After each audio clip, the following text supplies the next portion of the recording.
वीरवार को साईं बाबा का दिन माना जाता है और इस दिन साईं की पूजा होती है। माना जाता है कि जो भक्त सच्चे मन से साईं का नाम लेता है, उसकी हर समस्या का तुरंत समाधान हो जाता है। जी हाँ, साईं बाबा अपने भक्तों का दर्द दूर करने वाले बाबा है।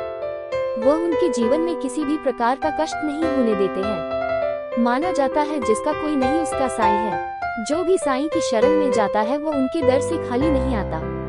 बाबा को मन से याद करो तो वो सारे संकट दूर कर देते हैं। उनकी महिमा के चर्चे हर जगह और हर धर्म के लोग करते हैं। साईं बाबा ने हमेशा एक ही ईश्वर और श्रद्धा सबूरी पर ही विशेष जोर दिया है, लेकिन उनके 11 वचन उनके भक्तों के लिए उनका दर्शन है। इन 11 वचनों में जीवन की हर समस्या का समाधान छुपा हुआ है। जी हाँ, साईं के 11 वचनों के अनुसार वे आज भी अपने भक्तों की सेवा के लिए तुरंत ही उपलब्ध हो जाते हैं।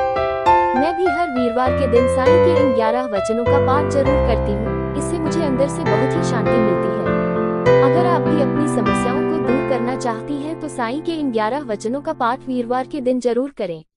आइए जाने कौन से हैं साईं बाबा के 11 वचन और इनका क्या अर्थ है। पहला वचन, जो शिरडी में आएगा आपद दूर भगाएगा। साईं बाबा का मुख्य मंदिर शिरडी में है, इसलिए साईं कहते हैं कि सिर्फ शिरडी आने से ही आपकी कई समस्याएं दूर हो जाती है। लेकिन जो लोग शिरडी नहीं जा सकते हैं उन्हें घर के पास वाले साईं के मंदिर में जाएं। दूसरा वचन, चढ़े समाधि की सीढ़ी पर, पैर तले दुख की पीढ़ी पर। साईं बाबा की समाधि की सीढ़ी पर पैर रखते ही भक्त के सारे दुख दूर हो जाएंगे, लेकिन मन में श्रद्धा का भाव का होना जरूरी है। तीसरा वचन, त्याग शरीर चला जाऊंगा, भक्त हेतु दौड़ा आऊंगा। साईं बाबा कहते हैं कि मैं भले ही शरीर में न रहूं, लेकिन जब भी मेरा भक्त मुझे पुकारेगा मैं दौड़ के आऊंगा और अपने हर भक्त की मदद करूंगा। चौथा वचन, मन में रखना दृढ़ विश्वास, करे समाधि पूरी आस। ऐसा भी हो सकता है कि मेरे न रहने पर भक्त का विश्वास कमजोर और अकेलापन महसूस करने लगे, लेकिन भक्त को विश्वास रखना चाहिए कि समाधि से की गई उसकी हर प्रार्थना पूरी होगी। पांचवा वचन, मुझे सदा जीवित ही जानो, अनुभव करो सत्य पहचानो। साईं बाबा कहते हैं कि मैं केवल शरीर नहीं हूँ, इसलिए हमेशा जीवित रहूंगा और भक्ति और प्रेम से कोई भी भक्त मुझे अनुभव कर सकता है। छठा वचन, मेरी शरण आ खाली जाए हो तो कोई मुझे बताए। जो कोई भी व्यक्ति सच्ची श्रद्धा से मेरी शरण में आता है उसकी हर मनोकामना पूरी हुई है। सातवां वचन, जैसा भाव रहा जिस जन का वैसा रूप हुआ मेरे मन का। इस वचन में साईं बाबा कहते हैं कि जो व्यक्ति मुझे जिस भाव से देखता है मैं उसे वैसा ही दिखता हूँ। यही नहीं, जिस भाव से कामना करता है उसी भाव से मैं उसकी कामना पूर्ण करता हूँ। आठवां वचन, भार तुम्हारा मुझ पर होगा, वचन न मेरा झूठा होगा।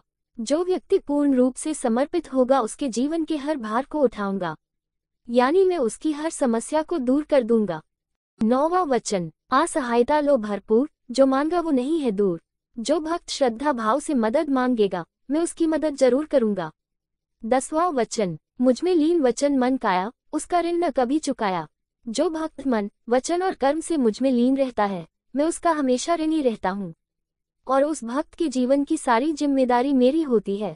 11वां वचन, धन्य धन्य वह भक्त अनन्य, मेरी शरण तज जिसे न अन्य। साईं बाबा कहते हैं कि मेरे वो भक्त धन्य हैं जो अनन्य भाव से मेरी भक्ति में लीन है। इन 11 वचनों को पढ़ने के बाद साईं बाबा को दिल से याद करें, आपको साईं बाबा की कृपा जरूर मिलेगी। अगर आपको मेरा ये वीडियो पसंद आया हो तो उसे लाइक, सब्सक्राइब, कमेंट, शेयर जरूर कीजिए।